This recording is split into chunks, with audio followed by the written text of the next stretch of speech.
Welcome to the Occult Rejects. This episode, we will be continuing off the Kabbalah series. And I got my man, The Branch, Matt, and Jin the Ninja with us again. So you already know this should be a banger, and it should be a good one.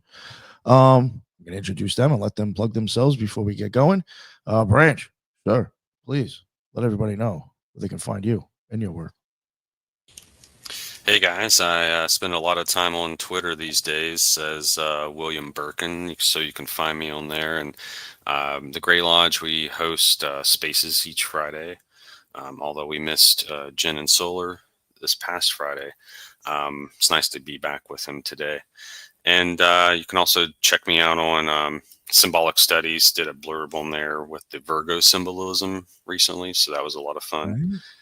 Of course, Jen and I are always recording things, and I think we did a recent one with Mr. Lamb that I'm not sure if it's out or not, but that was a lot of fun the last time I was here with you guys. And of course, we did That Just Said, I think the last time as well. So that was another banger. So it's nice to see you guys so frequently. I really enjoy this hobby. Thanks for having me. No, thank you for joining us. I appreciate your input on stuff for real. So thank you for making it again. And we got Matt. What is going on? How are you? What's up? Very glad to be here again. Like the Branch said, it's always good to be, well, first of all, weekly on the spaces. So every Friday we're there on Twitter. And now recently on these as well. So we had the last one was Hesed and Gevura. And before that, it was Da'at and Bina, if I'm not mistaken. Those are really nice. Today is going to be the same. Very nice stuff. And yeah, you can find me on YouTube, Twitter, Instagram, TikTok. All the same at MattMorrow19. There's also my website with some cool stuff there, which is Kabbalah.com. That is Kaabalah. That's a little different writing there. And there's also the Grey Lodge website, which is super cool. So The True Grey Lodge with a V instead of a U. So The True Grey Lodge.com as well. And yeah, I feel like the kind of stuff that we talk about going to be pretty much the same on all the other platforms. And yeah, thanks a lot, Nick, for inviting again. No, of course. Thank you for joining me. I love your input on the Kabbalah. For real, sir. And finally, we got the Lodge Master himself. We got Jin the Ninja over here. Thank you so much, boss. Appreciate it, Mr. 93. Of course, to our other brother Solar, I just want to mention him right at the bat. Like, I did invite him, and of course he is like the fourth pillar, as I would call it, of our sort of inner circle. So if you are, I echo everything that Joshua and Matt of course said, because it also promotes everything that we do separately and then always together.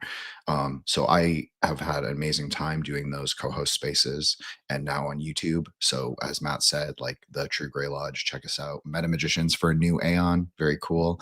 All our work is there, and you can also listen to Threshold Saints. I just dropped an episode with Crystal Drinkwater, who's been on this show, Occult Rejects. I had a great episode with her, both on this show and on my own. So if you're interested in herbalism, geontology, and all of that, please check that out. I also have an episode with Kelby Losak, who is another alt-lit kind of bad boy writer on Twitter, and just a great dude. And he's actually like a real magician.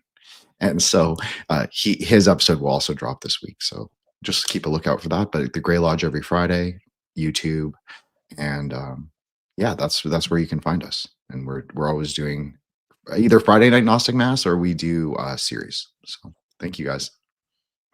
No, thank you. I appreciate it. Definitely go check out his stuff on that Domino episode. Yeah, people, if you heard her on the show before, I highly suggest to go check her out, especially for like the herbalism. If you haven't heard it before, if you go check that out, you're not going to get some wicca woo shit. You're actually going to get like some intelligent conversation about herbs. So I highly suggest to go listen to her. She happens to catch this episode. Sorry, I have not gotten back to you, but I do plan on getting you back on. I kind of left her hanging. Wanted to get her back on myself, but sorry, forgot. But highly go check out her work. I think she's actually really good at what she does, and I'm sure if Jen had her on, it was a banger of an episode. So now we're going to get into it. We got the Kabbalah, and if I memory serves me correctly, we're going to be talking about Tiphareth and Netzach. So I'm going to do what we did last time. I got a bunch of people in here going 93. Sorry, it's catching me off guard. I'm going to do what I did last time. I'm going to read all the associations. These guys want to chime in or interrupt me. They can go for it, or we'll just talk amongst ourselves after I'm done reading the associations. Again, I just want to get them in. I do think it's important to understand these things. I could probably take days if we went into why they all do, which we don't have time for.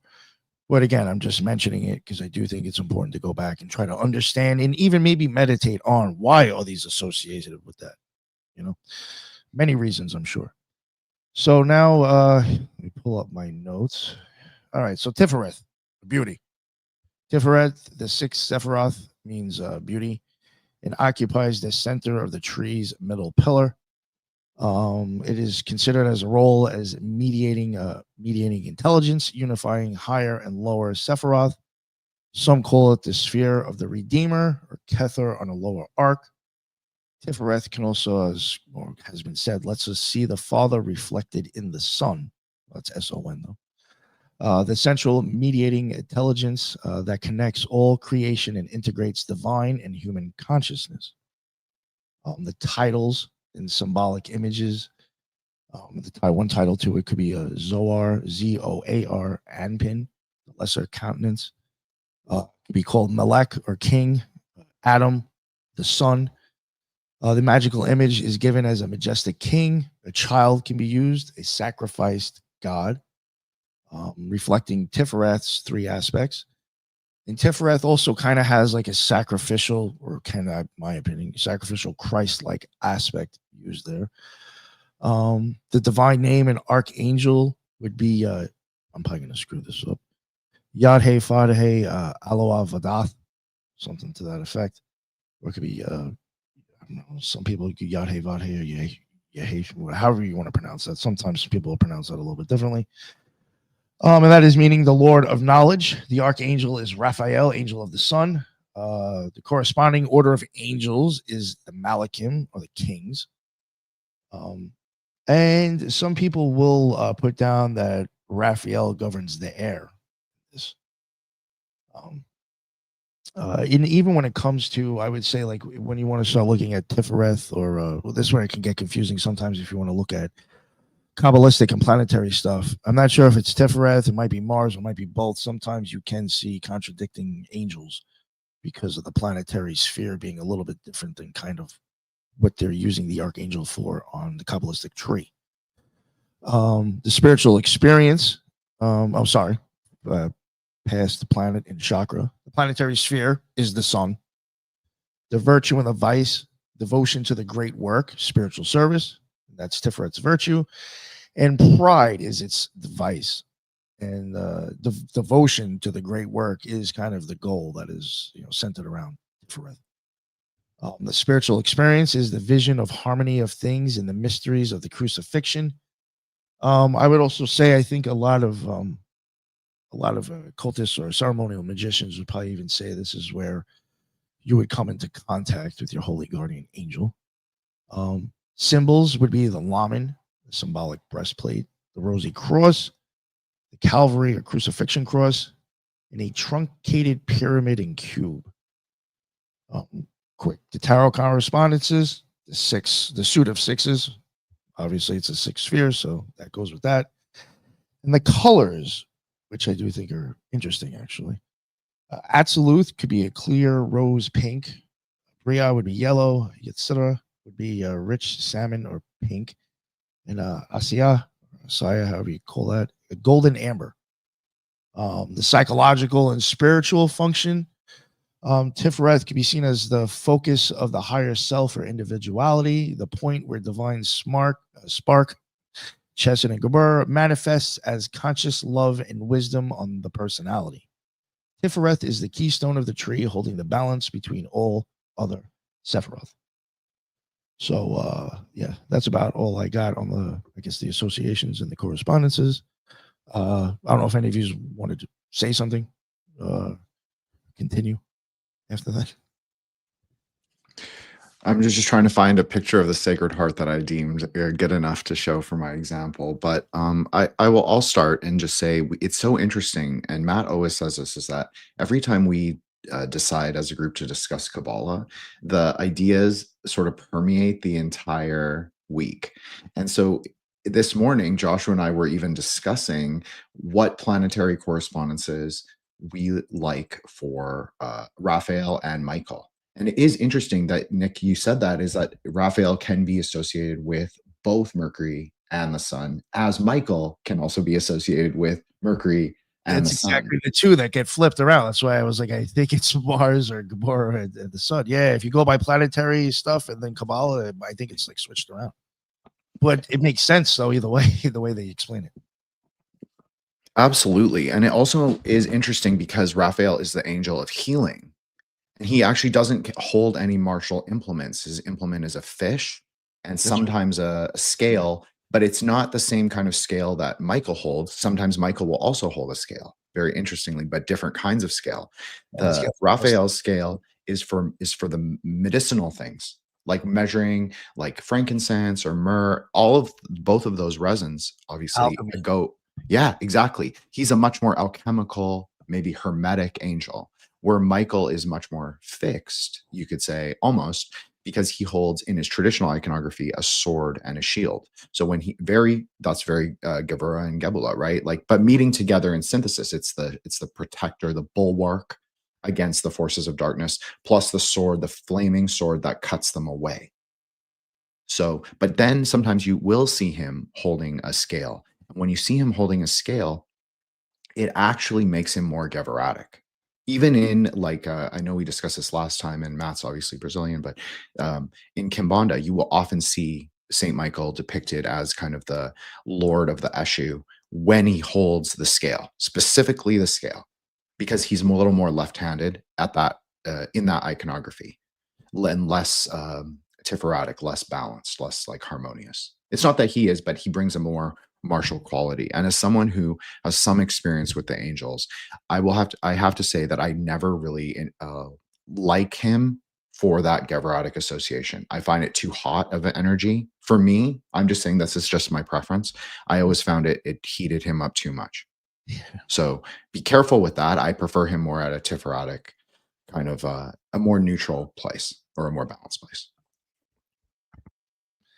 I would add to the emphasis of Tiphareth with the central column made me think of the scales. So when he mentioned the scales, I wanted to kind of reiterate that maybe that's kind of why we see the angels, is maybe one's kind of a left-handed quality and a right-handed quality on either side of the, those pans on either side of the scale, whereas Tiphareth's kind of like the column itself that they balance upon.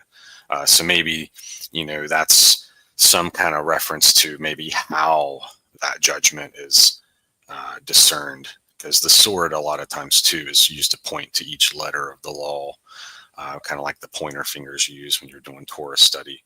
We're not supposed to touch it with our hands, So, and the fishes too made me think of, there's a, I think when you're dealing with Asmodeus, there was some type of reference in the Testament of Solomon about how burning fish guts repelled him or gave you control over him or something like that. And so I would be curious to know of the correspondence between maybe Raphael and Asmodeus. Maybe that's the angel that frustrates him or something. I just passing thought that I had in my head. Yeah, one thing I can... oh, sorry. I think we lost you for a bit. Oh, sorry. There was a slight delay. I was just mentioning sorry about that. I was just going to say that we also were talking about the Ninja Turtles in the context of Michelangelo and Raphael this morning. So I thought that was a weird coincidence. But we were talking about the angels too. Sorry to talk over you, Matt. No, all good. I thought you had ended. So a lot of things that I've thought about here. So first of all, when Nick said about the sacrificial kind of element of Tifereth, to the system that I use, I connect Lamed and the Hanged Man to the path between Gevurah and Tifereth. So that to me makes a lot of sense. Again, you kind of have the Hanged Man there making that sacrificial element.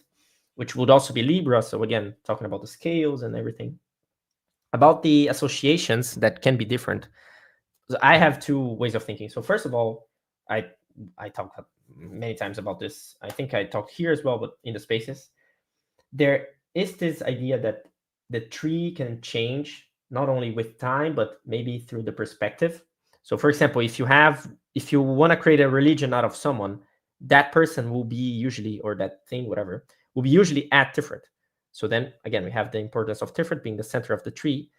But then if maybe you want to do another religion and that same character, which was in the previous one, is there, now maybe he has to be in Gevurah for the religion to make sense. Because if he was also in Tiphareth, he would conflate. It's kind of like if you want to make a religion out of, Jesus, Jesus must be the solar character. So even if there's another solar guy, he kind of has to go somewhere else. Otherwise, it conflicts the symbology there. So I think firstly, there's this, right? This idea of the tree always changing, evolving, and so on. But there's also a lot of BS. So that's why, just studying via books and whatever, I think, don't do it. If you want to do properly, get a proper initiation, go get the experiences yourself, which I think it's also very Tipharetic, let's say. You are getting the experience. So the thing itself that you're trying to practice, like Nick said, the higher self that you're trying to achieve. You could also say it's an analogy you can make. It's if you're doing martial arts, when you get the black belt, in my understanding, it would be when you reach Tiphareth in that thing. So it's not the end. Like you basically you're about to start actual practice. You got there. Okay, and now I see clearly what I need and so on. And again, we have the importance of Tiphareth on astrology, like why nowadays a lot of people just care about their sun signs, because, well, your sun is the core of your being. It's not the whole of your being, but it's the core. It's there. So like Joshua was saying, it's in the middle, not only in the middle column, but in the middle of the tree. It has the most connections with other spheres. So it plays a lot this, like central, again, if you're talking beauty is very related to harmony. So again, the scales, making sure that things are harmonized, are in center, and not, Gevurah is here, and then Hesed is like here, and then that side is on the other place. Like Tiphareth is making sure everyone is in the center, like the gravitas is working. And yeah, there's again a billion things we can talk about Tiphareth here, but those are the ones that came up to mind. Thank you. One thing I did want to mention that I mentioned the colors. I find that interesting about like even how they bring up pink salmon. And then the whole thing with Jesus kind of being like the fisher of men. And then I do find it interesting how like salmon, I think it's pink salmon, will spawn upstream. So I even wondered if that's like somehow showing you like being able to go like back and forth, because you're gonna go down the tree and you're gonna go back up.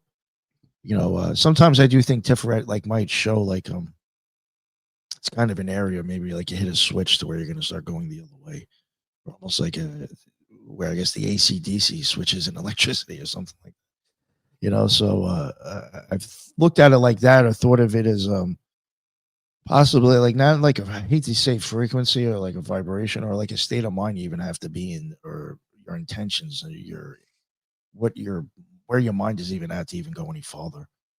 And like the sacrificial stuff would be the stuff that you have to leave behind, the attitudes and behaviors and ways of thinking to even possibly even have a contact with God. I still think there's things that you have to, your old self that you have to slay and get rid of. So that was just other stuff I wanted to mention about Tiphareth before we went on to Jim. Maybe one last thing now that you mentioned it that came up to mind as well. I don't remember if I bring it up on the Hesed and Gevurah, but I'll just refresh. The way that I understand when you're trying to get something into Malchut, right? I prefer using that way because it's what we do every day. It's not every day that we go up the tree, but every day we bring stuff into the world, right? So Hesed would be, in very basic terms, when you're seeing the good things about what you're trying to do, like the pros, like you're feeling the good sensations about, let's say, what you're about to eat or the project that you're doing. You're seeing all the money maybe that can be earned, all the success, everything good, right? In theory. Gevurah would be the opposite. Like, what's the discipline that you need to do it? What are maybe the like cons of doing it? Let's say, oh, I want to buy like a supercar, sure, you're going to have to spend a lot of money. You're going to have people maybe now looking at you, wanting to rob you or whatever. So there are cons to doing things. There are discipline. If you want the apps, you need to, practice everything and so on. Stop eating maybe some stuff that you like to eat. To me, then Tifereth is the synthesis of those both two things. Like, okay, how can I harmonize the good, the bad? How can I see the beauty of what I am creating? If it's not beauty, and if I cannot harmonize, maybe there's too many cons, then you probably shouldn't do it. Like, again, if you want to eat something and then you look at it and it's like dark and gray and looks like a stew of something, then again, you're not going to eat it. That's the Tifereth kind of blocking, not working well there. And also, if you think about it, then there's this talk usually nowadays about, everyone has their beauty and so on. And sure, in a way, Tifereth works in everyone, but some people work Tifereth better than others. So yes, beauty exists. Like that, Tifereth is the proof that there is such a thing as beauty. It's not only, a construct or whatever. There is a concept which is beautiful, and you can find it in nature, for example. It doesn't have to be a social thing, right? So that when you were talking about the, bringing the things and so on, this came to mind. Thank you. Yeah, something that made me think about it while you were talking too. I don't know what it was, or maybe I just realized I didn't say it the way I wanted to. When I had mentioned like the AC/DC, I think a better way I should have said it is that I actually do think, this would be getting into, I guess, the science aspect. If you think that Kabbalah is actually pointing to like stuff that's, on your body. I had said I do think it might actually be pointing out part of your vagus nerve, which does send signals back and forth. So that would be kind of like back and forth again, being able to travel from one end to the next. So I do think that's a possibility. So I guess that's another way I could explain it for some people who understand the vagus nerve. That's exactly what I was getting at, kind of like the switching, being able to go back and forth. Now I see Jin has some art he'd like to show, so you pull some of this up. Oh, thank you, thanks, boss. I appreciate it. Everybody knows that I love iconography because it shows people in a very material way, like exactly what we're talking about. So generally, I think I'm not trying to speak for anyone here, but I think I'll just say in general, I think we all speak from a Sephirotic experience perspective. That doesn't mean that, of course, Matt emphasizes the importance of a Kabbalistic initiation. I agree with that in those terms, but I also think like experience is like hugely important and to like understand how the densities work. So a lot of what we're talking about is maybe more intermediate, but that's why I like the iconography, because I think it shows people, at least it can open, as Nick said, like it flips a switch for them to sort of experience it as we're discussing it, because they can actually see the colors that you would actually see in a Sephirotic experience. And then that's just my opinion, obviously, but I think that's a good way to describe it. And that's how I always found it. Like when I used to listen to like Nick or anyone else talk about Sephirotic experiences, I would always think of the iconography and then relate it in that way. So this is Jesus of the Sacred Heart. This is a very interesting image. I've talked about it many times on the show. I've probably showed a similar image. This is the Tiphareth image. If you want to use like obviously I used one with blue and red, but there are ones where the heart is completely gold or completely gilded.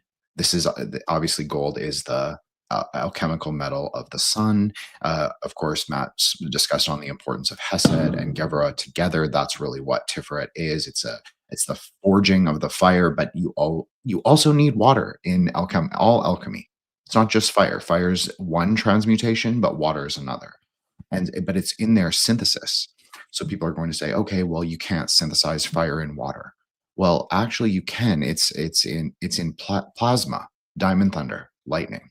That's really like a kind of synthesis. So it's like Nick's talking about like a switch. Well, AC/DC, like what is more plus ultra, more in the polarities than that? And so I agree with what Nick said. That is how I think of Tifereth. Just me, and I might be wrong, but this is how I think of it. This is not my strength, Sephira, we'll say. Yo, I was struggle with this one the most. Me too. I was going to say that, and it's even because of my own experiences that has even made me harder to understand Tifereth, believe it or not. Yes, because I totally agree with you. I don't. I don't know what this holy guardian angel thing is about, because from my experience, I just blast off. I ain't fucking coming in contact with no buddy of mine that's gonna help me do it. I don't know. I just don't get it. So this one is hard for me. Well, the Rosicrucians agree with you, Nick. So they created this image in the 1600s, mid 1600s, and you've discussed this on your solo episodes and also the ones you research with Lisa, when you've discussed like the medieval and like Enlightenment magicians. Like this is a reintroduction of Kabbalah back into the church. And so they had done this previously, like Hildegard of Bingen time, like 10th, 11th, 12th century. Yeah, there was a reintroduction of Kabbalah then, but then clearly again with the Rosicrucians. So I think that this image perfectly encapsulates a lot of what Tifereth is. It's not his whole being, meaning that the vessel is really supposed to be empty. It's supposed to be like a golden vessel. Like another good image for this is actually, or a complementary image, you could say, is Mary Magdalene, and I will go find one when I shut up. But she holds a crystal vial. So obviously this relates to the alchemical marriage between the sun and the moon, and her tears are said to sometimes be in the vial. So it speaks to that idea again of the heatless fire, because what happens when you refract light through a crystal, a cut crystal that is filled with a clear saline liquid? You get like a prismatic effect. It's a heatless fire in the most fundamental of alchemical ways. So that's kind of what his heart is too. It's kind of it's the redemption arc. It's the redemption arc. And that's what I like about I'm not a Christian, and so like people can believe whatever they will or whatever they want. But for me, I actually like this Aeon of the Sun idea of as a arc of redemption. I think it's important. And I think it actually speaks to what Nick said about climbing the tree and how this can be a very difficult sephira, because this is one that your will really, really matters. Like Nick's saying, like he can just blast off. Like this is where your will has to push you through the threshold more than anywhere else, which is also interesting because this is also considered to be the least dense of the sephira, the one most composed of light. So I think that is an interesting way to think of it. So it is where you find mercy and strength, both in perfect balance. So it's not going to extremities. And maybe that's why I'm not speaking for Nick, but I'm saying for me, I tend to live more in extremities. So for me, it's perhaps harder to come together in synthesis. And so the sun archetype, and Matt brought this up, and Joshua loves to talk about archetypes as well. But it is kind of, it's perennial. You can see it in Buddhism, you can see it in Hinduism, you can see it in many other religions, and even in Theosophy. So the idea of the sun, S-O-N, and the sun, S-U-N, there is a relationship. Now, do the Theosophists conflate a lot? Yes. Do the Hindus conflate a lot? Yes. They're not exactly like what Matt was saying. It's not like they're not doing good. It's not good synthesis. It's not good syncretism. It's kind of like it's a little off. The story's a little off. So I like the Jesus figure for Tifereth because I think he is the most perhaps especially in this image, especially in more Rosicrucian ideas, he is showing the both strength, fearlessness, gesture of boon giving and fearlessness, as well as coming into the heart. So coming into also Malkuth. So that's interesting because obviously Tifereth, or the sun, is our great illuminator. But what is the point of illumination if you're not a prepared vessel? So that's part of the gilding. It's part of the alchemizing process. That chrysopia and the gilding at the same time. So that's often why Tifereth can be described as peridot as well, because there's a slight greening process, but it's not the green of Hod or the green of Netzach. It's very different.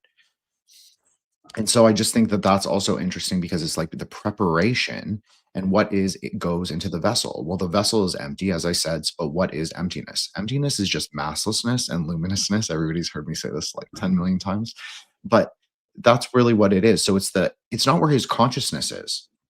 It's just the point of where you're going to go for higher experiences or higher knowledge or higher access to those higher worlds or the higher sephira.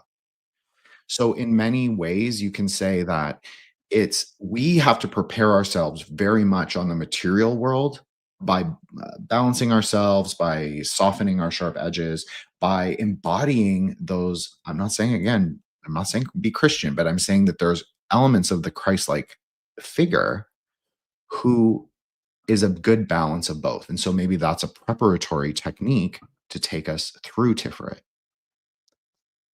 I don't know, just some ideas. Yeah, so something very interesting about what you're saying. So first, the idea of the will being very connected there, and I completely agree. Like I said, the example of the black belt, right? You cannot get a black belt in something unless you buy it without really wanting to do something. Like you have to get there, or like a diploma, right? Like something that makes sure, okay, you're getting there. Like getting a diploma doesn't mean you're good at the thing. It just means now you can start practicing it for real, right? So that's more or less the same idea, and you have to still keep pushing through. Another thing about the religions, right? If you don't have, so that's the thing with Tifereth. If you want to create a religion, and when I mean religion, that just isn't the spiritual stuff. Like if you want to create a company is kind of a religion. If you want to create a brand, if you want to create like things that people believe and give energy to, I'm calling this a religion. Okay, just for the sake of simplicity, you need a Tifereth there. You need a solar archetype, let's say, because if you don't, then it's not enough to pull people in. Like that's what pulls people in, and then the other elements support it. Like going into, let's say, Christianity, okay, you go because there's the central image. But then whenever you start to want to get off, the other elements will push you back again. Like so there's going to be like a Geverotic element, maybe, that if that is better for you, it's going to pull you off. It's going to kind of make you believe again that Tifereth is correct and is the best one and so on. So it kind of keeps pulling you in. So if you don't have that well done, then guess what? People are just not going to go to your religion or, again, company, whatever, right? And another thing, and then maybe, I don't know if you guys want to start talking about Netzach, but to me, it's very interesting that you can say, like Nick was saying, the tree is the body.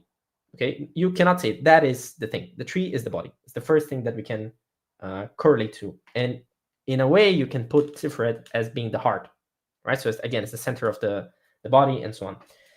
But also, if you connect the colors of the spheres, especially in Bria, which are the most basic ones that everyone will know, for example, Tifereth being yellow, then you can connect that to the chakras, and then it would actually be the solar plexus, which is slightly below. And then Netzach, which is the green one, would be the heart. So you have this kind of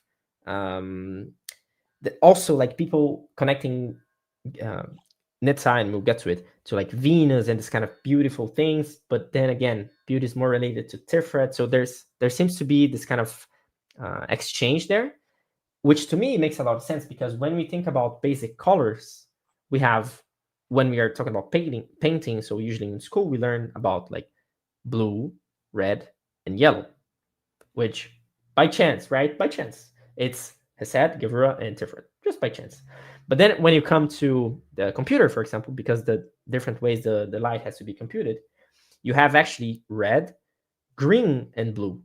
So now you'd have, and we'll get to it, to Netzach. So I don't know, I found it's an interesting bridge when we want to get to it.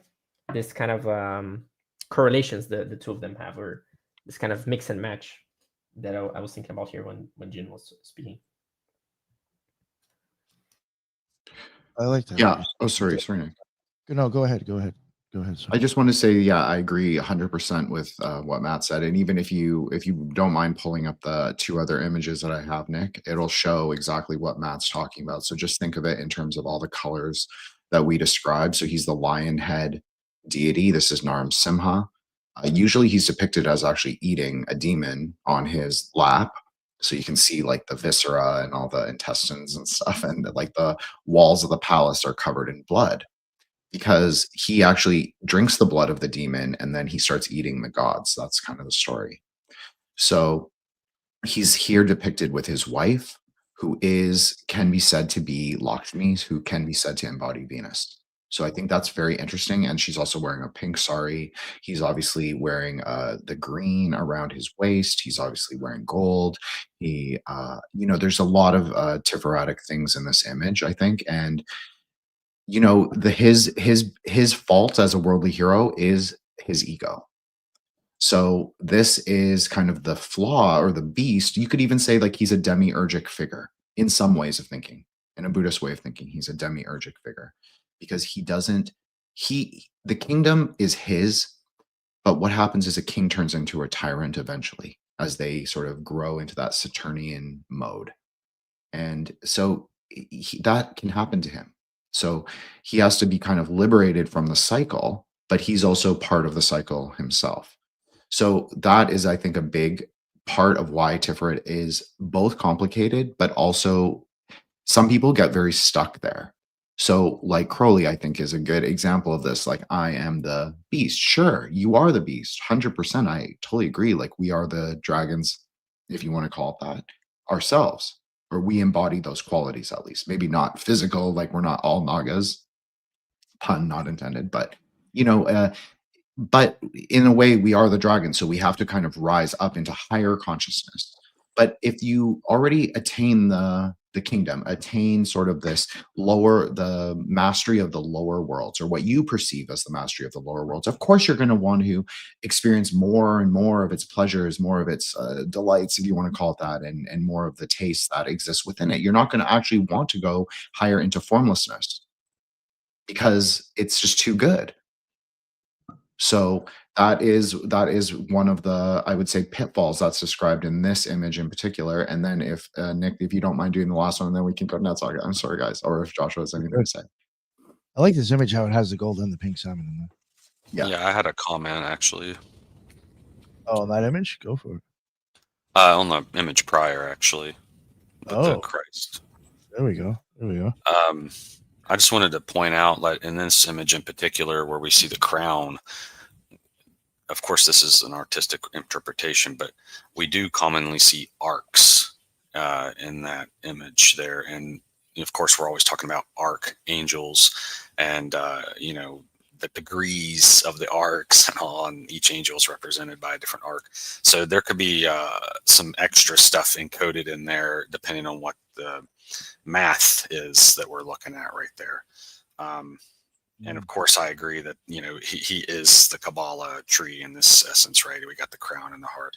But I think the vagus nerve you were talking about earlier might lend itself to the mind and heart connection, or the soul heart connection, whatever connection there might be between the crown and the heart.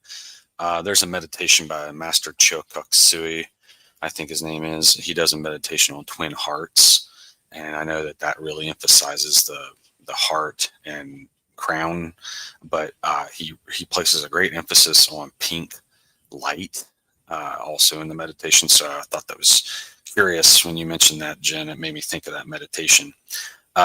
And also you mentioned how Tiphareth was mostly light, and how it also had a peridot or green shade to it. And I couldn't help but think of the fact that plant life is green, and how there might be some type of connection there with maybe mercy or love, because I'm reminded of the story of the ark and the flood, again, ark, and how it wasn't until Noah was brought a olive sprig by the dove that he knew that the Garuva had ended the judgment. And so there may be the sprig of Aries, even the green sprouting. Maybe that's somewhat symbolic and related. But I had a question for Matt real quick before we moved on to Netzach. So you mentioned how Tiphareth had the most connections. And so it came to mind, all of the different paths that connect to Tiphareth each have a Hebrew letter assigned. So I was curious if you had ever taken all of them together, and maybe if that was an anagram, or if there was any curiosities that maybe sprang forth from taking those letters and looking at them together. But the one final thought I had was how you guys were talking about how all these things can relate to love in different ways, both right and left, it seemed like. And I was thinking people can love to fight, or they can love to love. You can love to do a lot of things. And when you just hear somebody exclaim, I love this or that, whatever it might be kind of silly or superficial, but at some level though, they're tapping into something's filling their Tiphareth in that regard, right? So whatever it be, a passion or whatever. But anyway, I just wanted to ask you that question about the paths, Matt. I can quickly answer the letters. I never tried this. It's a very nice idea, but I can quickly say the letters and then maybe somebody cooks up while the others are talking. So if we want to go in order, we would have Gimel, Het, Zayin, Yud, Lamed, Nun, Samer, and Ain. Do what you will. Let's see if there's kind of a connection there. But then one thing that is actually very funny about that is that we have 8 connections, and then I get reminded of like Buddha and the 8 paths, right? Maybe all leading to Tiphareth in a way. Who knows? So that was a very interesting question. I'll think about it also, like how to connect those letters. Well, shooting off the hip, I was just thinking how the menorah has 7 branches, but the 8th is for the servant candle or the shamash. So maybe Tiphareth is, maybe that's kind of the menorah analogous thing there. I'm not sure. I was just thinking. This is really interesting because I haven't talked about this a lot lately, but obviously the beginning of my podcast career, even the early episodes with Nick, I talked about this goddess who is at, well, I would say was at Tiphareth. She's peridot in color, but she also wears like red, and she has other, wears a lot of gold and all these things. Okay, so I said that she matches Tiphareth in certain qualities, and she has 8 limbs. And so if you understand the tantric iconography in it, she has to have 8 lovers, 8 time kings. And so how you would do this is like old-fashioned medieval tantra. This is not, I'm not saying to do this. I'm just saying this is how the text describes. So you would pick 8 men dependent on their birth date and certain archetypes that they embody physically. And so the Chandali, the princess of the outcasts, she would go and have relations with all of these people, and then she would be kind of the queen of Tiphareth. And so what that was supposed to give as the boon is the quality of fame, worldwide renown, extreme powers to magnetize, to bring people into your song, ritual words in grammar. So that plays off of what Matt said. And it's so interesting because she is the goddess who puts the words and the tempo and the order, the actual syntax of magical music. So not just regular music. This is ritual music composed in a very specific, using tantric logic kind of way. So she is the goddess of that, of synthesis in the truest sense. So very interesting about the letters. And because the goddesses in tantra, it's not necessarily cross system, but they are the letters because they are also light. So very interesting, I think, as well. But what else was I gonna say? Okay, so I'm gonna just, before we go to Netzach, can we just do the last? Sorry, Nick. If we can do the dragon image, I think this will tie into Netzach. I think this will give us a good snakes and ladders. So this is Rahula Tza. So Rahula, people will know him if they know Vedic astrology as Rahu and Ketu. The Buddhist image obviously is not. It's not just his head and his tail, which is how the Vedics would see him, as 2 separate entities. He's actually one entity. He's unified. And he has, wait for it, 8 heads on his crown. And he also has a raven's crown. So the raven is his 9th, quote unquote, head. Some people would say that the raven represents Shani or Saturn. So that would be kind of the end of the 8th or 9th planet cycle. Vedic astrology uses a 9 planetary cycle. So this is really important. So he is the king of his own planets, but he is also the king of all the planets in some ways of thinking. He's the king of space. So obviously I chose one that had colors that I thought were appropriate for this conversation, but his tail is green. But if you understand the text, the scales can open up and they become eyes. So they become opalescent. So that's really interesting. So it's green, but it's not quite green. And even the red that they're showing him, yes, it's red. And then with the flames, it appears as red, but really the tantric color is purple or brown. So I just think that those 2 things are very interesting when you're talking about the higher order thinking. But then, of course, you have the pink, you have the turquoise, you have the green clouds beneath him. So green is really the color of synthesis, red and blue. I know people are going to be like, no, it's purple. Purple is the lower density. It's the stronger density color. Green is the is true neutral color. And then pink is the color of that decoherence around it, because you need the pink to give contour to the green. This is a really important principle for alchemy, and just obviously something that I talk about a lot about when we do these Kabbalah spaces.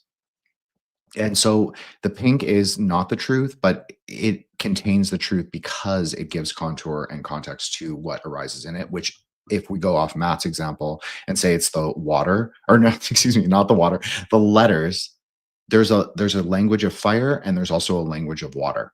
But what are those two things? Just languages of light, writing of light, words of light. So maybe the pink is there to give those things context and contour. And maybe that's what green really is. Green at its most pristine quality, not these like murkier, darker qualities. But because if we think we are if we have a big ego and we say, oh, I know all the words, I have all the knowledge, I have all the things, I am God, I am the beast. Yes, those are useful ideas, but they're also, you can't stay stuck in those ideas. And that's the problem, I think, with Tiphareth. But it is interesting because we just had an eclipse yesterday. So he is the dragon of the eclipse. And if you see, he's holding a bow and arrow. In Tantric iconography, a bow and arrow refers to the eclipse. So his tail eats the sun and his head eats the moon. But this last eclipse was actually the reverse. So it was kind of a pole shift, you could say, where his head ate the sun partially and his tail ate the moon a few weeks ago. So, that's how I agree. It's like so much about polarities, so much about looking at the astrology and not being married to it, but saying, okay, what is this telling me? This is an interesting Kabbalistic story of how to climb the tree, because there is no greater example of how to climb the tree than snakes and ladders. Obviously, the lightning path, as Matt talks about, and the dragon path, both. So you also have to consider that. It's like the snakes and ladders is Tantra. That comes from Jain Tantra, even the game that everybody knows. And it's a tantric idea of climbing the tree. They use 9 spheres, particularly for Jainism, but they're talking about the tree. They even call it the tree. They call it Jambuvipa, the rose apple tree. So there you have the reference to pink. And as we talked about in the Kether episode, I think that pink has a strong quality of Kether because it has a strong quality of the truth. May I make a comment on this image? Go for it.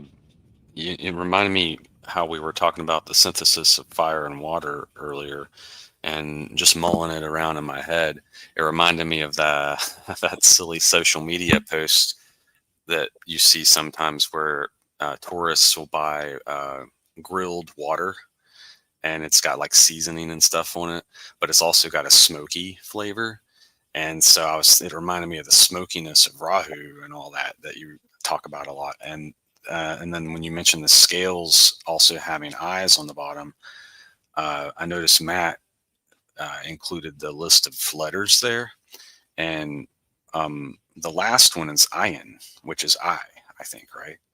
So you were talking about the eyes. I saw that and I was like, wow, I wonder if there's some type of strange connection here. But of course, I don't know the two well enough to know. But those are just some thoughts that came to my mind as you were discussing this image. So thank you for mentioning that.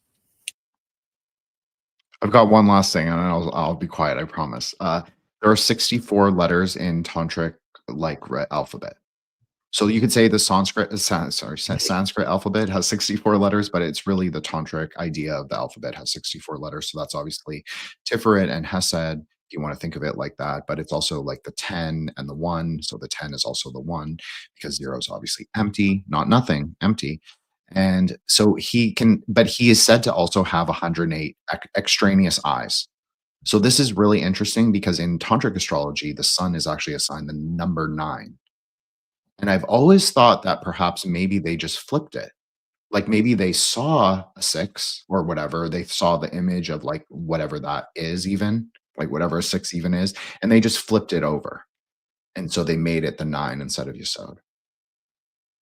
I don't know, just an idea. Because everything is reflected, right? Like there is a supernal waters and things get flipped and people come back down and they might see because they had a different perspective or a different system, or maybe their thinking was flipped, because that can also flip the image for you in those higher experiences, in my opinion. Now, okay, perfect timing. the Lamed, so the hanged man, which is Gevura to Tiphareth, he's literally upside down looking, right? So he's looking from another perspective, literally upside down. And then I just reminded now that the path then between Tiphareth and Netzach, which makes like then a straight line like this, down. So when you're going down the tree, it would be one after the other. The way I connect at least the tarot would be temperance, which again, talking about the making things harmonized, right? Making the solution harmonized. So blending the solutions and so on. So I think that's a very, very nice spot to then start talking about Netzach. I agree. And his tail actually can be said to, oh no, I'm sorry, his head can said to be starting at Venus. So that's also interesting. Like where he comes into formation into the world would be at Netzach or Venus, because he loves materiality. He loves sex, drugs, and rock and roll. I mean, that's what he is the god of. He's the, you know, you prayed him for gambling luck and all that stuff. So, you know, they love him in Thailand, especially. So yeah, he can give you all those boons, those worldly boons, but then his tail is like, I'm the guru. I want to escape this like it's very antibody Gnosticism. It's very like, I want to just escape this world. It's like a trap. It's you know, it's keeping me down. But no, that's really because he's unified. He's not separate, right? So that's really you yourself is keeping you down. You're the one who's become aggregated, or you're the one who's become full of, as we would say, desire.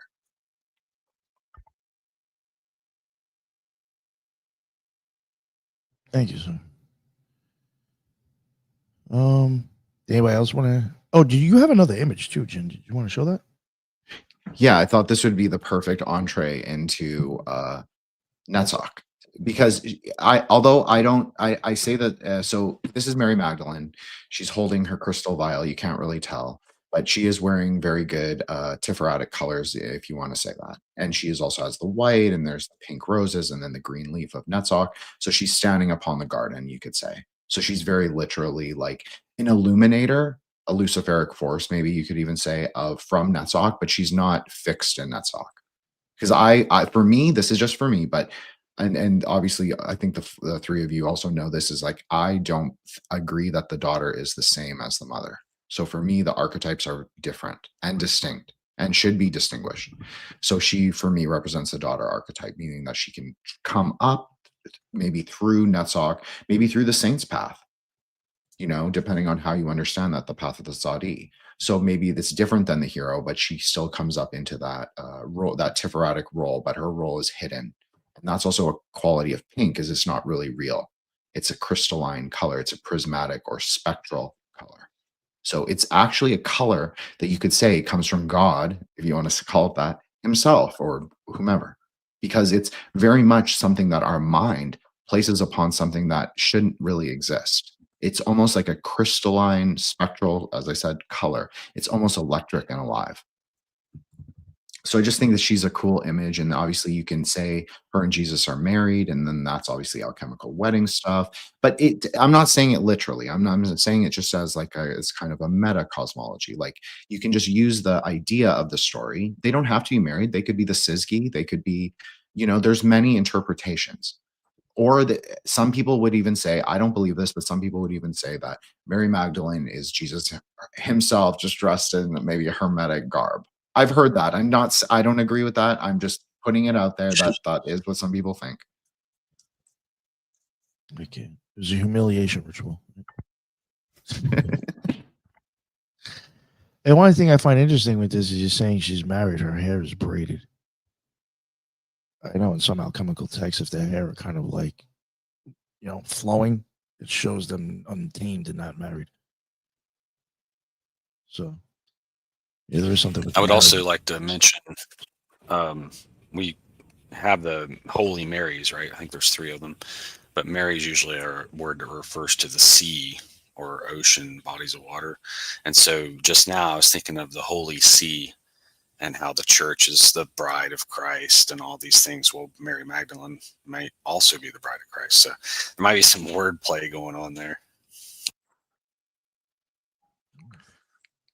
100%. Because you can say, like Nick, I've heard Nick say this, like with not Mary Magdalene, but like Our Lady of the Seven Sorrows, who has the knives in her heart. That's Yeah. that's a very Binah image. Like that's a very Saturnian image. And Saturn and or Binah and Netzach are, obviously we've discussed this. They have a strong relationship, kind of keeps her in form. So that's why I like to distinguish like the mother and the daughter, because the daughter is freer, but it's also like what Nick said, she's not completely untamed, but maybe she possesses that quality of love and will together. You often see this in what I call like rebellious princess sort of archetypes in mythology. She's possessed of herself, but she's innocent. She doesn't know like about like ritual magic and blood sacrifice and like evil, but she has her love and she has her will, and that's sort of what sets her forth on the path, and that's what makes her a great saint too, because she is not tainted inherently by worldly things, even though in a tantric way we would say that to travel the path of a saint is to also walk through the carnal ground. So that's kind of how I think of her, as like very much a complement to sort of the heroic qualities of the sun. It's not necessarily it's not in negation at all. It's been perfect complement, perfect synthesis. That's why I think it's so important to, and we talked about this last time, like the Sephirah are not masculine or feminine inherently. And so I think it's good. Like when we do these public discussions of what Kabbalah is, it's good that people can see that there are actually other archetypes that can appear there. And it's not in negation. It doesn't even have to be in conflation, like thinking it's a hermetic Jesus. No, you can actually say that you can distinguish them. As Paris also said, the most base distinguishment in all of nature and all of phenomena is the masculine and the feminine. It's totally okay to just distinguish them. But if you go beyond, maybe you say it's all the same, it's all the same, sure, but it's still good. I think it's useful for penetrating the densities, no pun. Very well said. You guys ready to move on to Netzach? Not rushing or anything. Just saying. Okay. All right. So where's my notes? All right. So yeah, Netzach. It's one of my favorite ones. I think it's probably one of Jin's too, right? We tend to talk about it the most. It's so important for magic, so I'll just say that. So, sure. Netzach is the seventh Sephirah, means victory, and is positioned on the pillar of mercy. Some associate Netzach with creativity, emotion, and endurance under the influence of Venus. It can also be called the occult intelligence, path 7, or the refulgent splendor of the intellectual virtues. Again, the title of meeting, Netzach equals victory or firmness. Netzach's virtues are as unselfishness, firmness, and valor. Magical image, a beautiful naked woman. The divine name, an archangel, Jehovah Sabaoth, if I'm saying that right, Lord of Hosts. The archangel is Haniel, whose rulership is often linked to the moon and Venus, and that personifies beauty and love. The order of angels, the angelic order of Netzach, is the Elohim. Formative powers or archetypal ideas. The planet would be Venus. The virtue and the vice, unselfishness as Netzach's virtue, and unchastity and lust as its vice. Spiritual experience, vision of beauty triumphant. Symbols could be the lamp, the girdle, and the rose as primary symbols. Basically feminine. The feminine grace would be the rose. Active inspiration would be the lamp, and readiness to love would be the girdle. Tarot correspondences, the suit of sevens. And the colors, Atziluth would be amber, Bria, emerald, Yetzirah, bright yellow, green, and olive flecked with gold. And the psychological, spiritual function, Netzach underlies instincts and emotional drives. It is the realm where free moving force begins to coalesce into forms of life. Netzach is the seat of creative the seat of creative imagination and the aesthetic principle in nature. Netzach's victory comes from conquering illusions or glamour of superficial beauty, integrating the moral and spiritual depth behind appearances. And that is what I got for the notes. Any of you guys want to go before I start saying stuff about Netzach? I just had a funny joke. Sure. You said you weren't Russian, but earlier, weren't we Stalin? Oh my god. Oh. Fuck. This is what Joshua's famous for, is the dad jokes. I just want to point that out. It was a dad joke for sure. I'm gonna actually write down the They're title. all dad jokes from Joshua. There's never not a dad joke. I like that. Was good, man. Stalin. There's a lot on Netzach that's like I don't even know where to start.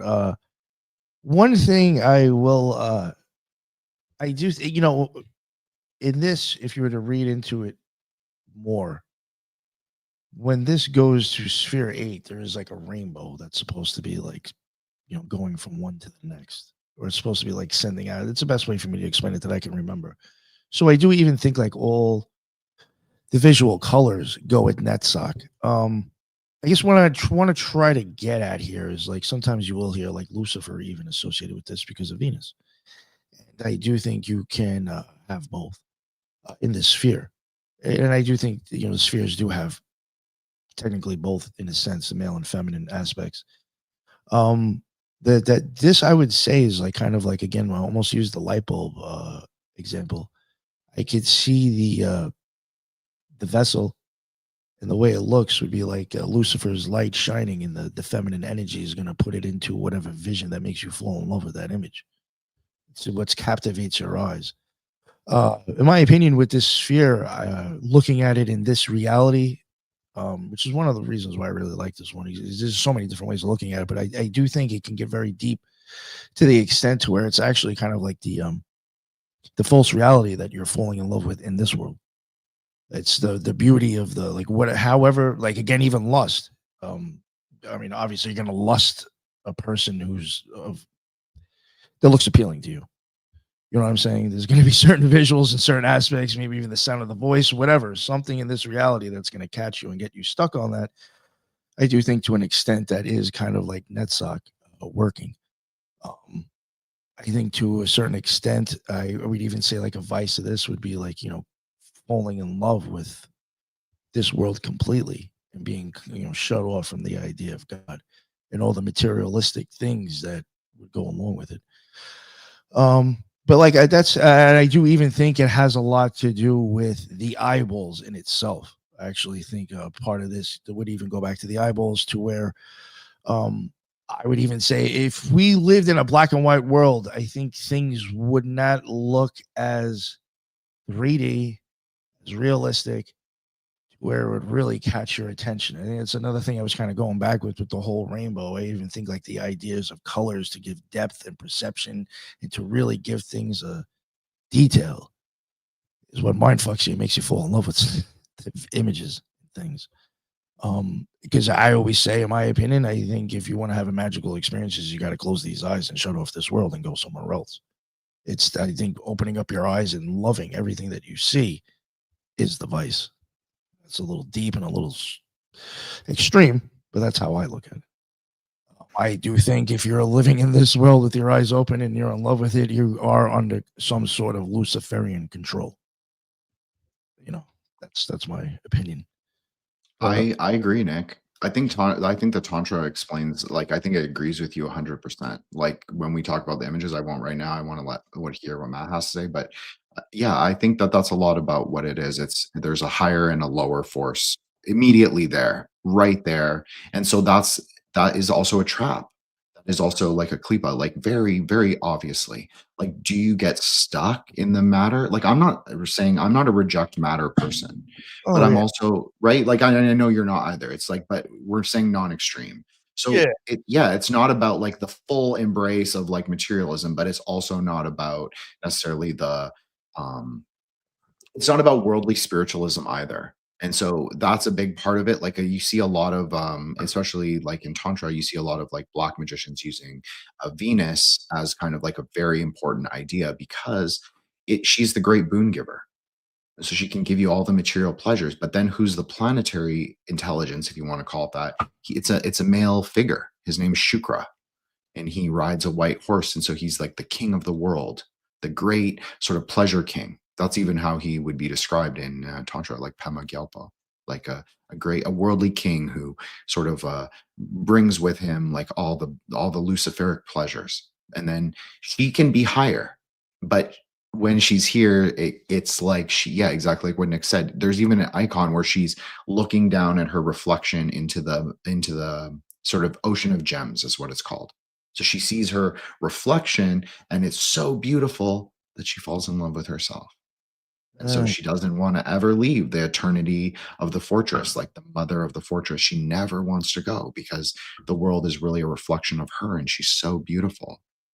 But it's also beautiful and terrible. So it's the carnal ground in the garden. You know what I think a good way to like even try to explain this. Well, one way I wanted to say, like the way I'm even bringing it to an extreme, like you're under Lucifer's control. I'm just grabbing at this. Nobody take it personal. If politics has you fucked up, that's an exact reason, or that's an exact example of what I'm trying to get. If whatever's going on out there has you fucking going crazy, that's exactly Lucifer's control. You're being mind fucked by what the news and the politicians are telling you, by the TV and the screen.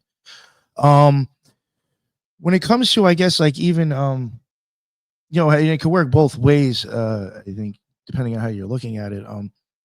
A lot of times I have seen people use, and I myself, it's not common, but I know other people, I guess probably because of the Thelemic background.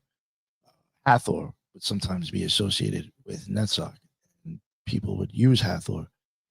And I do think most of the feminine spheres all kind of connect to each other, or it's just like a different phase of that.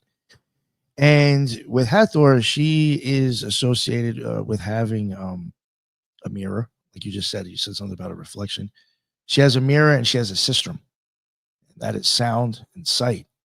I even think she can also be used for Binah, which I think is actually very fitting in a sense there, because that's kind of like sound and sight. Really, there's going to be light, and then there's going to be the sound that comes for it before it comes into physical reality. And if you're looking at Hathor down at the seventh sphere, that would be like putting it into form now. Still, like you're still messing with sound and sight, but like now it's coming into form, it's coming into visual reality, and that's what's making you fall in love. Again, like I even said, maybe the woman's voice gets you, along with the image of what she looks like. All those things is what captivates you and gets you going, makes you fall in love with something. May I interject real quickly about the Hathor thing? Because as you were talking, it reminded me of how a mom might have, because the sistrum's like a rattle too. So I was thinking, well, maybe it's a baby rattle and a mirror for a baby, because babies are learning those very concrete fundamental things at that age, like ego or self-awareness, object permanence, and they only see certain colors, kind of like that Tool song. I can't remember. Black and white are all I see, and something or other. But anyway, the colors come in. It's in the progression as well as we get older. But I have other comments too, but I just wanted to interject real quick with that. Yeah, well, I'm good. So yeah, I have a couple of things here. I'll try to be succinct. So the first one is when your guys are talking about this idea of Netzach, and the senses and like the emotions and so on. Yes, very connected to emotions. There's a cool, interesting thing about Venus, which we usually associate with Netzach, is that it is the only planet that goes retrograde by default. So it goes right instead of left, okay, from our perspective. And that is very interesting, because then it would mean all the planets are going to our rational brain, or left brain, and Venus, so let's say, is the only one going to the right. So the natural way, let's say, is we first have the mental image. So again, the beautiful woman or whatever, we have it, and then we try to rationalize it. We then try to transform it into language and say, oh yeah, I love her, or whatever. Venus is saying, do the opposite. Get the language and make it into an image, because when you get the language out and you just observe the image, then you have the silence of Netzach, which is something I very much connect when talking about going down the tree. So again, just with the example that I made, has said the good feelings about it, Gevura the cons, the discipline you need. On Tiphareth, you made sure you have the balance, the harmony, the beauty. On Netzach, yes, there's the victory. The victory is coming, right? That it's what Nick said. It's coming into form. It's not quite there yet, but it's coming. What usually people do is at that time, when they're so in love with the idea, the emotions are bubbling and so on, they go and boast about the thing everywhere. They start talking to people, oh, this new project that I'm doing or that I'm going to do, right? They still didn't do it because it's not in Malkut, right? So yeah, I gotta do it. Oh yeah, I'm going to this trip and so on. They start talking to people. Guess what? Now people, not because they hate you or whatever, just because by our nature, they're gonna project all the insecurities, all their problems, all their difficulties, all their trash into your project. And now guess what? Most likely it won't happen in the best way possible, because you just now made it, instead of being a single project, you now made sure that however many people you talk this about are also going to participate into manifesting this thing. So if you really want the victory that is apparent, the emotions that you're feeling about it, be silent about it. Be silent. That's what, again, Venus is doing. Is going, removing the language, and then making sure the images are there. So look at the images and see for what they really are, because like Nick and Jin were saying, and I completely agree, what we are like being awake, quote unquote, is being asleep from the real world. So when you close your eyes, usually closing the eyes is easier. Not, you don't necessarily need it, but it's usually easier. But when you go to sleep is when you actually wake up. It's the other way around. So knowing to differentiate that, knowing which images are quote unquote real or not, is what's gonna make you navigate reality better. Again, not rejecting, but understanding that sometimes there's a history being presented to you, and it's just that, it's a history. You don't need to get stuck on it and so on. So another very interesting thing as well, and then I'll let you guys go. So when we have the image of Jesus on the cross, right? We have Jesus on the cross. We have him at Tiphareth, his two hands at Hesed and Gevurah. Then we have one Tiv. We have two Tivs, but one of them in Netzach, the other will be in Hod. That Tiv in Netzach is, again, like Nick and Jim were saying, all the distractions, the emotions that are distracting you and so on, which is also very interesting, because a lot of people, if you search for, the I am affirmations, these kind of things, the planet Earth would be usually the feeling planet.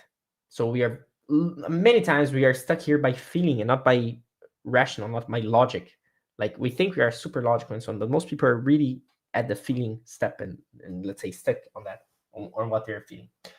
And another thing about this distraction idea is that it could be the Netzach Klifa, so distractions. I think it's like the crowds or whatever, or the crowds would be hot or something like that. But it would be, again, when you have too much of Netzach, breaks down, becomes a Klifa of distraction. So knowing how to balance, as always knowing how to balance stuff. And I think for now this is it. But very, very interesting. May I add a few comments? Sure. I really like that, Matt. I think a good example of the klipa of Netzach might be the phrase "resting your laurels." You were successful in the past, and so you just hang them up, right? But then there's some maintenance required to stay number one, right? Or to retain that level of proficiency. So I thought that was an interesting thought that crossed my mind. And also when you said to keep things quiet, it reminds me of the thought of counting the cost before you begin a project, making sure that you have everything set in place, because it does seem like the moment you speak something out, the universe is like, ha ha ha, not today. But then Jen mentioned something earlier about there was a deity related to the gifting of boons. And his name reminded me, I think, of the Arabic word for thank you, which is shukran. It was very similar to that. And I thought, ooh, so when you receive a boon, you thank him, right? It's kind of what it made me think of. And earlier, Nick was talking about the Luciferian aspects of, these things that we maybe are drawn to, like a bug lamp, I was kind of thinking of how it might be these things maybe have the potential to steal your crown or to steal your victory. Maybe there's stumbling blocks to prevent you from getting to Keter or something like that, right? Like the somebody in the chat mentioned the woman in the red dress in the Matrix would be a good example. A couple more brief thoughts were that you mentioned the relationship maybe to the rainbow, how it kind of restarts then. And so if we look at this on a yearly kind of cycle, we're moving into the blue, which then the red starts again with Aries and spring. So I think naturally that pink isn't a real color. It's a non-color, but I think it occurs between the two extremes of red and blue. It's like that in the Bardo region, you know, in between. But also with the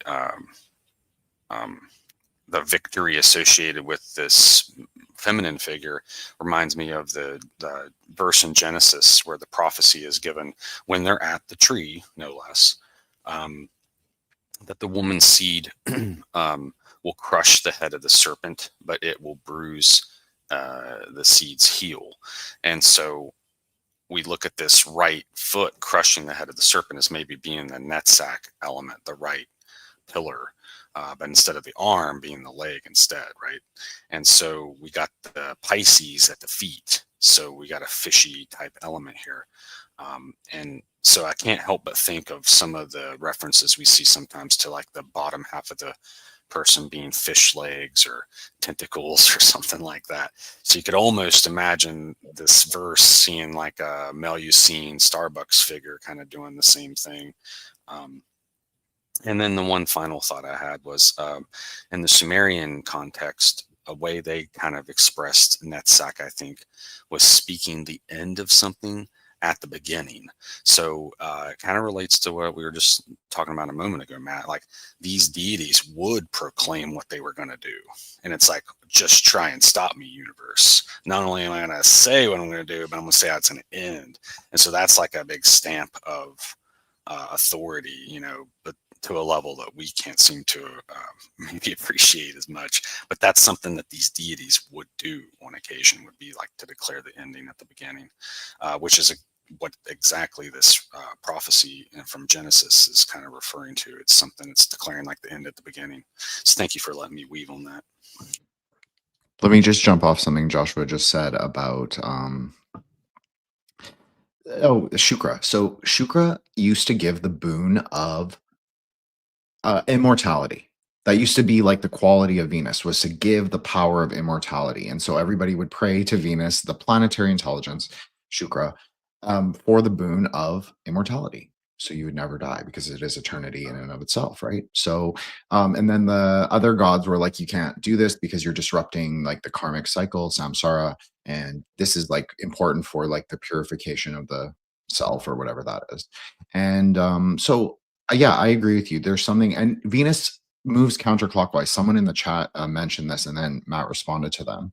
And like the one thing I disagree with what they said is that they said that Uranus is closer to Hokmah. I don't disagree in some yugas and some aeons that is true. I personally think that Uranus was closest to Kether in this aeon. That's just my perspective, but that is more how I see it. And Uranus is really interestingly pink and turquoise.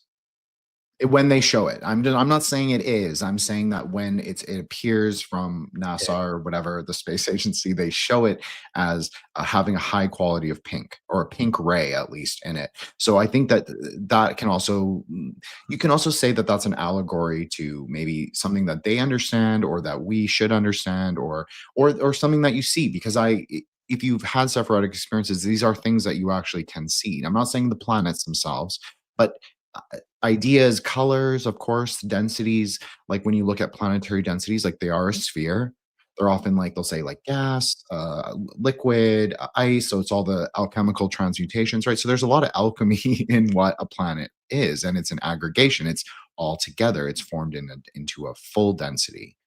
So there's a lot you can actually understand from like looking at that, those ideas of the planets. But I'm just saying it's more like Kether. But I have to agree with what Matt said. He said it rotates. It's not against everything. There's certain ideas of the Uranian thinking, and it's like has to be sort of contraindicatory to everything that came before, a complete reversal, a complete transgression. But actually, like what Matt said, it's very subtle. It's actually not. It's actually breaking up the things that came before. Breaking up, that doesn't mean that it's a total disruption of the past, but you're kind of throwing everything back into flux. You're saying, actually, we can rethink of these things and remake of the ideas. We don't have to stay stuck in those Saturnian sort of like, I am God, I am the self. Not that Saturn is like that, but people tend to think of it like that. It's really more of a solar thing, or the more Tipharetic thing, to sort of like relate yourself as the king of the whole world. But obviously there's that Tiphareth connects to all of them. So that's also really important, right? And Tiphareth is also the crossing point for Netzach to have a relationship with Binah. So, right. So it's like that's also a nexus for those like two things to interact. So of course, like a king must have his castle, his fortress. And to have it stand, let's say if he wanted it to stand, like your kingdom should stand 1,000 years. So that would be a quality of Netzach as well. But then the king himself might not be at Netzach. The king might himself be at Tiphareth or higher.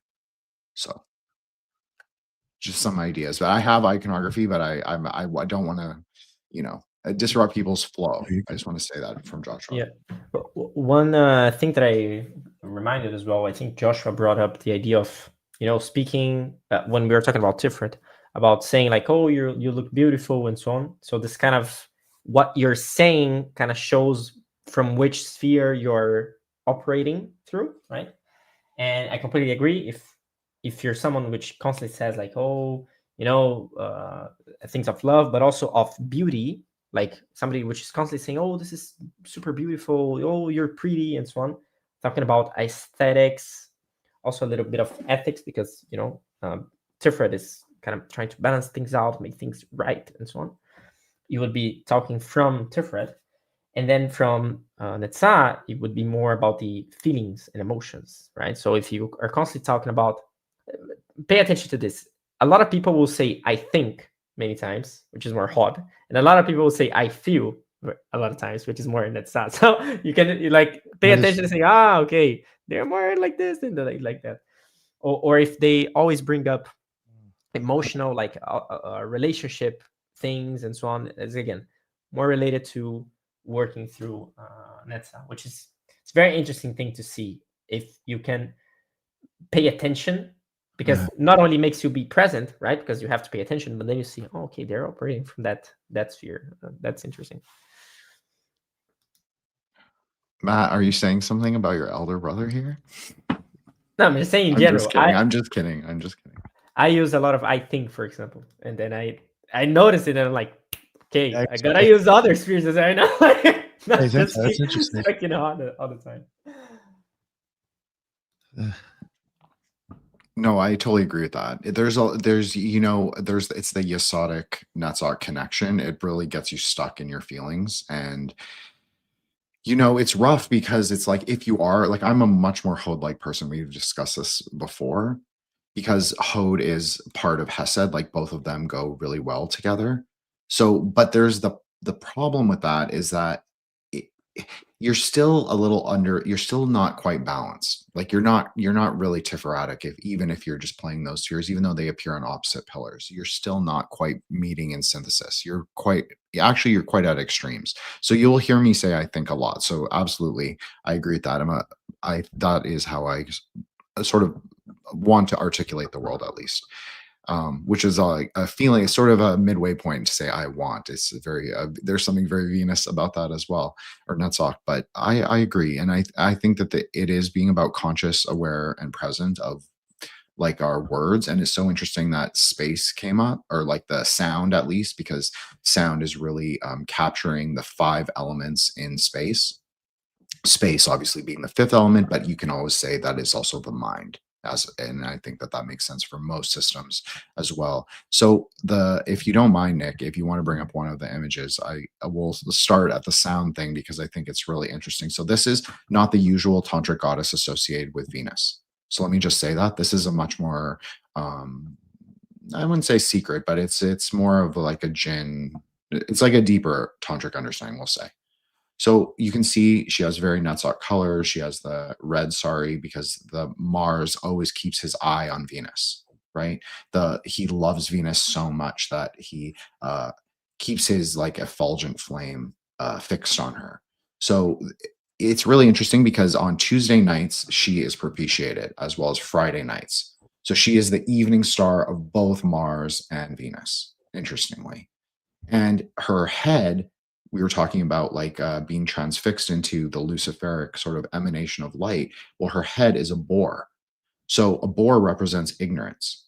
So she knows what she is and she understands, and so does at a higher level, the upasaka or the person practicing the sadhana, they will also understand. She's really, truly the goddess of ignorance, meaning that once you come into understanding, again, that Netzach Binah sort of interaction, once that happens, you lose the sin of ignorance. The sin of ignorance is not the foundational kind of sin, but it is an important one to recognize what the world really is. And so in Tantra, we'd say it's the dualism of the world, viewing the world strictly material or strictly spiritual. It's not about synthesis, but then you'll notice she has the green behind her. So this is a really interesting goddess because in many ways she can be said, this is not always true, but she can be said to be the emanation of all the dakinis or all the yoginis. So, but she's the a specific expression in sound, meaning she's not trapped in light. Because one thing about the boar's squeal or scream is that it's said to be able to penetrate matter and let the sort of hidden light in it come out. So that's her power is called Vox City. It's the very powerful, accomplished sound. So it's all the 5 elements disaggregated and then projected back out into space. Sorry, that's all I had for that one, Nick. But if you want to do the other 2, we can. Sure. Yeah. So this goes along with exactly what Nick said. So this is actually the same goddess. I know it's really interesting, right? She's sitting on the lion or the dais. It can be both in the other image, but in this one, she's the dancing girl. But she's not the dancing girl. She's the boar-headed mother. So she is a mother. So it's very specific. So it is interesting because this is her when she's able to climb through the tree, if you want to call it that, like the boar who climbs through matter, the light who perceives and penetrates all matter with sound. So you can see it's like, and she's always associated with the downward pointed pentacle because it's like the light coming down into matter. Or you could even say it's the water of Hesed coming down into ice because Shukra obviously his planetary stone is a diamond. So that's one thing, even Nick said that, like there's an element of Venus or Netzach that represents all the colors. It's very prismatic. And Shukra's color is actually even considered to be gold, but it's not true gold. It's kind of like the material gold, which is they often warn about in alchemy texts, like you don't get transfixed on material gold. The whole point is spiritual gold. So that's another interesting thing because she's depicted as red. And if you understand red in a tantric color scheme, red is actually post-gunasic, which means it's post-quality. So it's actually transcended the golden level. It's like what they would call like the rubido, but the rubido is like primary because it's really not rubido. It's really the sort of, you could say it's a lifeblood, like very Venetian, like it's the light, kind of the lifeblood coming up into higher form. Thank you, sir. I was thinking of rubido as you were saying that. So this is again to go along with what everybody said. It's like this is obviously it is a tantric depiction, and you can even see she's holding a bow and arrow again, meaning the eclipse. Again, referring to the dragon whose head begins at Netzach. So she actually can clear Netzach, and so did also the goddess with the boar's head can also clear Rahu. Excuse me, Rahu, not Netzach. Rahu, but this one she is considered to be the mother of the fortress. That even is what her name means, Chandi. It means Durga. Excuse me, Durga means the fortress. So just almost so identical to Netzach, and you can see she's the emanation in light of these. I think there are 10 images. Yes, 10 goddesses in this image that are emanations of time and space, but light taking form in time and space. So that's kind of how you can think of it. So they're all her, but she's not even really her. Whereas the other one with the boar's head, she knows who she is. She's like in the fullness of her wisdom. She's a composite wisdom. It's not in her fullness. It's still her in the material world. So there are these kinds of Gnostic and crypto-Gnostic, if you want to call it that, ideas for people who are interested in more Western ideas of Gnosticism. Yes, definitely the Central Asian religions, Tantra, Buddhism, even as some kinds of Hinduism, Jainism, Taoism, there are very Gnostic ideas. It just depends on your flavor. Like, are you antibody Gnosticism, or are you like more in the middle, more Tipharetic? So I think that's also what this image is saying. Like, yeah, she has an illuminant quality, saying that, yes, if you understand the deeper tantric layer, you actually can go higher. You can actually disaggregate. But if you're just a normie person, maybe you just worship the primary one. And then that, and for some people, that's going to be where they go. They cannot, they're not able to sort of go higher, and that's okay. And it's sort of something I've had to reconcile when speaking to other people about these more metaphysical topics, is that not everybody's going to fully understand like what you're saying and what you mean. So you have to relay it in a way that's not basal, but is base enough that they can actually gain a seed. And even if they don't, they can sort of take of them and the idea and be like, okay, this is something that I can do to sort of remedy both astrological and perhaps personal affliction.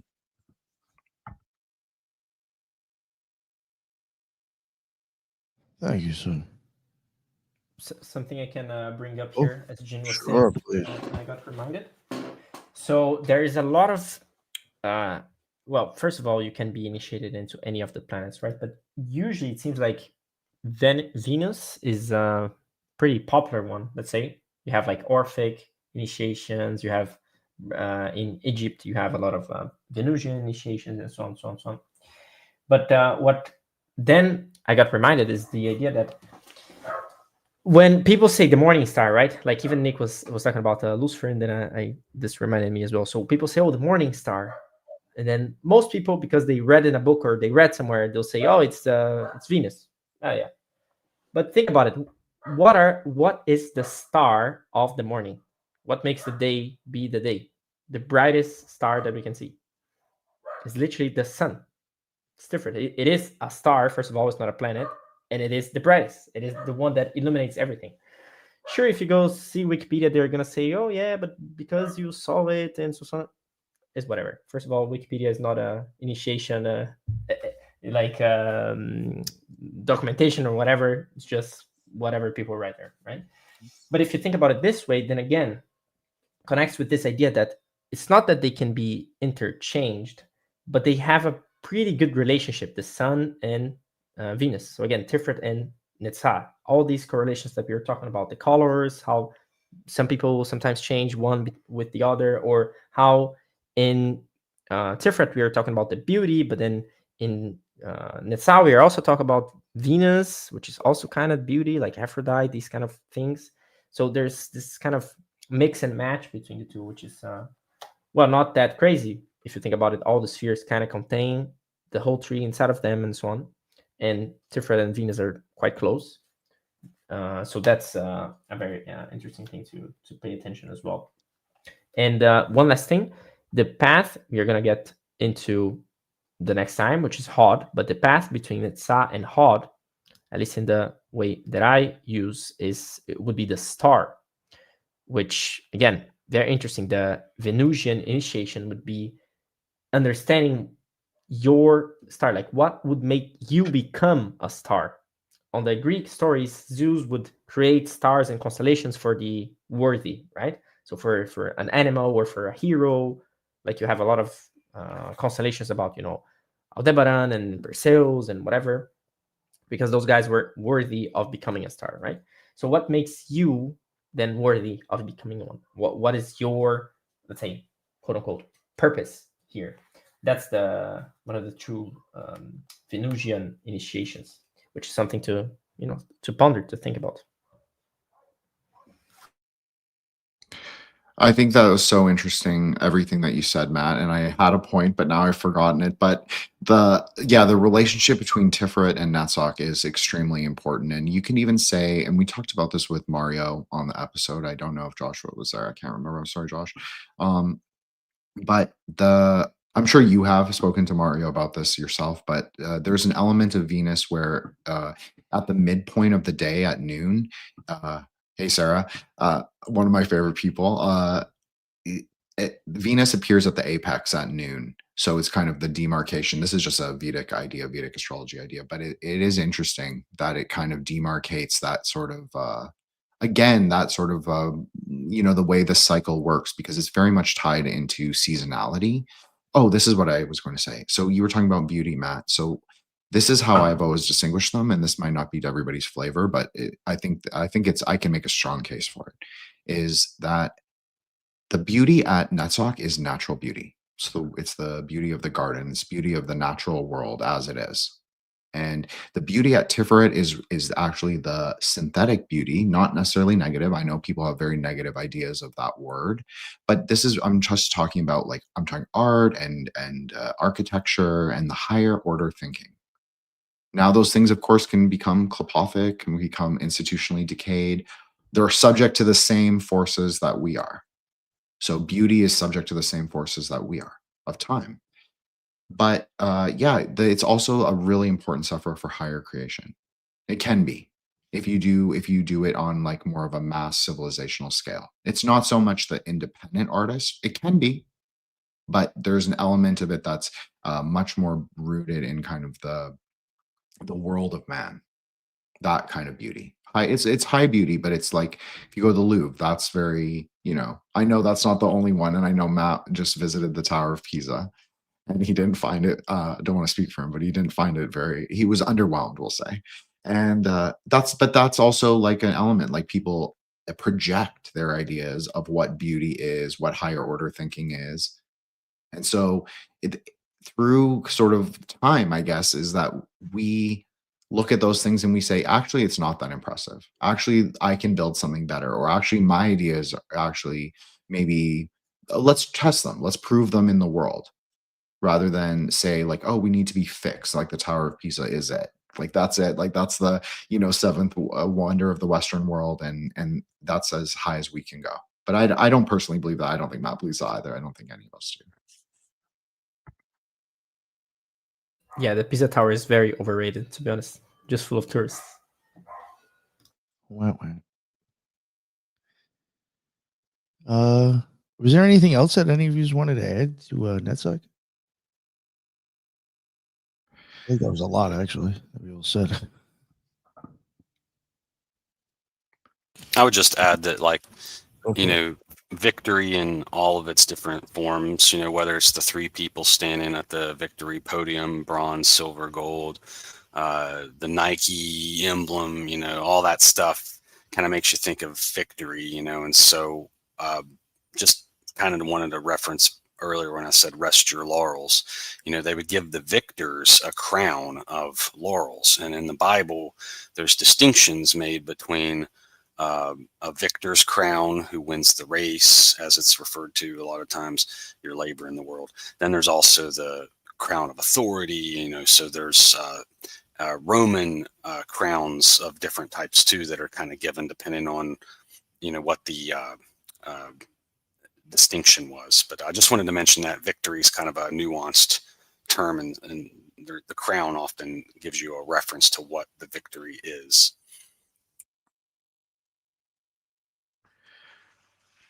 That was great, Josh, I have to say, just because it's like, yeah, there can be victory at Netzach. Like, obviously, that is one of the meanings of that word. So it absolutely can, like, the crown can be reflected in Netzach, just like Netzach can be described as an ocean of gems, if you want to call it that, from Tantric astrology. But is it the actual crown? Well, in higher Tantra, you would say that the crown is adamantine or like mirror-like. It's crystalline almost. It actually it reflects ultimate reality, which is empty. And the crown that would appear at Venus or Netzach, it's like the queen of the world, but it's not inherently the queen of the higher order. It's just, she's very worldly. but she doesn't necessarily think of herself as worldly. Like she's not, she has the choice. She can be the great queen mother, or she can be the, the evil crimson woman or the scarlet woman. One interesting thing, since we are talking about the victory, if we take the 7th arcana, which could be the car, depending on how you do it, it also talks about victory and triumph, and it is the 7th. So again, Netzach being the 7th arcana being the victory. So you kind of have this two-way there, talking about the same thing. Well, since you brought up numbers, I'll just add really quickly that the goddess who is associated with Netzach or Venus, not the two I showed actually, but Mahalakshmi or Kamalatmika, so the golden lotus or the gilded lotus, she is actually numbered 10 in the Tantras. So it kind of is interesting because it doesn't contradict the 7, right? There's something really interesting about that. It doesn't contradict at all. It's actually, maybe you could say that Tantras follows where the light falls. And then that's their kind of like 10 and 1 point. Whereas the Jewish Kabbalists prefer like the Malkuth, like the man, like where the light falls inside of us. But Tantra is more interested in like what Maya is or what the illusion is. So that's why they place her in that sort of way. But then it also makes sense to be the 7. Because as we've talked about many times, like there are the sets of star goddesses, which always number 7, 8, or 9. So you see this like replicated over and over and over in Tantra, like different goddesses, different groupings, but they're all related to this primordial set of 7, 8, and 9, just like Hod, Yesod, and Netzach. So it's speaking to something, in my opinion, deeper and more profound. And it's all about, Matt said this really well, and I'm sorry, Matt, but yeah, it's all about perspective, vantage point, viewpoint, how you're perceiving it, your feelings really matter when you're climbing the tree. If you are full of fear, full of aggregation, that doesn't mean you have to be like full right-hand path, like perfect saint. It doesn't mean like go be like full left-hand path, like black magician. Like, no, there is actually like a good synthesis of the two where you don't have to be in extremity. Hey, Nick, can you give us a good look at your shirt? Matt, can you tell us which pip cards are on a shirt? We got King of, was that hearts and diamonds, and what's your suits and cards there, Nick? That's a tarot spread. King of hearts, King of diamonds, and the Ace of spades. That's a 1 of swords, King of cups, and Queen of pentacles. I just thought it was strange. So we were talking about this stuff, so I thought maybe it's a spread. Yeah, we can read it. Yeah. I like the kings on there. It's very Janus, like the way they're both looking different directions too. Yeah. I, on the other hand, have one called Trip King. So it's. See, dude, we almost got enough for a royal flush. What the fuck? Maybe a good day for you to gamble. I'm wearing a Naruto ramen shirt, so I have like a cup with noodles, just small, just like exactly where Matt's is. Those are very interesting. Last time we had the colors for the Gavura. Yo, that was funny. Remember that? Yeah. I'll have to try to set it up again for the next one. Yeah. I don't know. I think again, we said a lot. Even Donald said there was a lot of information in this one. Thank you both. There was a lot of shit I thought about and kind of got stuck in my own ideas and shit. So I was paying attention. I just was thinking a lot. I thank you all. That was a lot of stuff again. I think everybody in the chat too. There was a lot of people that kind of like threw some stuff out there. I appreciate that. I'll let all you guys plug your stuff again real quick. The branch. Let everybody know what's up and they can find your stuff. I noticed you said thinking a lot instead of feeling a lot. That was just funny. But yeah, check us out on Friday nights, Friday night Gnostic Mass. We've been doing those frequently and they're a lot of fun. Also, check out Threshold Saints on Spotify and Apple. There's a lot of really great episodes dropping here lately. Thanks so much for sharing time and space, guys. Oh, thank you, man. I always appreciate you coming on. For real. And Pat, please. Yes. Again, like like Joshua was talking about, we propheticized at the beginning that would be great, and it was great. So make sure to follow each and every one of us if you like the conversation. You have the Occult Rejects, you have Threshold Saints, you have the Joshua, the Branch, you have myself as well, at MattMora19 on any platform you can find. And if I'm not there, just tell me. I'll try to be there as well. There's my website, just commented on the chat, the way it's written, Kabbalah.com. There's also the Grey Lodge, which we do again every Fridays, which is very interesting. I'm going to put also the website there, which we are now doing on YouTube as well. We are basically trying to catch up until we can do it live on both ways, so on X and YouTube at the same time. But for now, we're just catching up and putting all the recordings there. And yeah, that was very much awesome. Thanks a lot for calling, and thanks guys for the space and time here. Well, thank you very much, man. I really appreciate everything you bring. You have a lot of stuff to say about the Kabbalah. And Jin, the ninja, sir, Lodge Master, great Lodge Master. I like to think of myself as a bit of a horizontalist, and so everybody is of their own will. But yeah, I have to sometimes make boss decisions. But as you can relate to, Nick. But yeah, I really appreciate it. It's been incredible to do a series. You know, like I think the world of Matt and Joshua, and I'm really thankful to have met them, and Solar as well. Like, that is how we started. The Grey Lodge was in Kabbalah, like discussing Kabbalah, like very intermediate, like much more.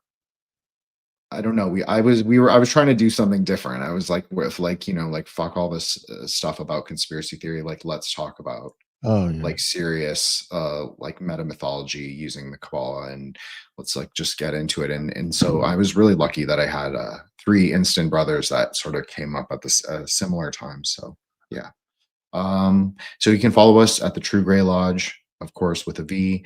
Myself at Threshold Saints, at on X, Twitter, as well as IG.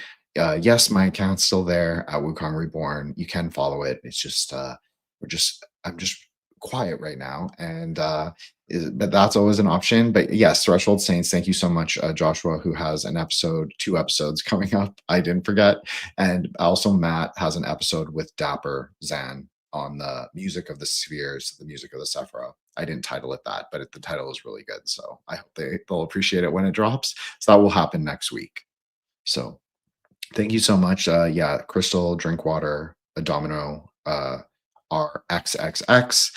Her episode just dropped today, and then Thursday, Kelby Losak, who is the alt-lit favorite right now, and he's his new book's coming out, Texas Tea, in a month, so it's kind of like a perfect time for his episode to also drop. So thank you guys so much. Appreciate it. Everyone from the lodge who came into the chat, Nick's audience who always shows like us great love and respect. Appreciate it. And Nick himself, of course, for inviting us on and letting us, promote ourselves and do this. And yeah, check out our YouTube, because they will start being YouTube lives eventually, in a few weeks anyway. And so I'm really excited for that. And yes, the Grey Lodge, we are just moving forward into the speculative future. So thank you guys so much. Appreciate it. Yeah, you guys really should take your shit to YouTube lives, man. You guys do great on Twitter Spaces. That'd be awesome to see you guys like go live on like another platform. Really hope that works out. I look forward to that. That's awesome. Again, thank you, the Branch, Matt, Jin. It was really a pleasure to work with you guys again, and I look forward to the next one. Again, thank you everybody in the chat. I appreciate it. That's what's up. I saw a lot of good comments in there and a lot of the same faces, and they were here from the beginning to the end. Appreciate it again, and that's why we go live. And until the next one, everybody be well. Later.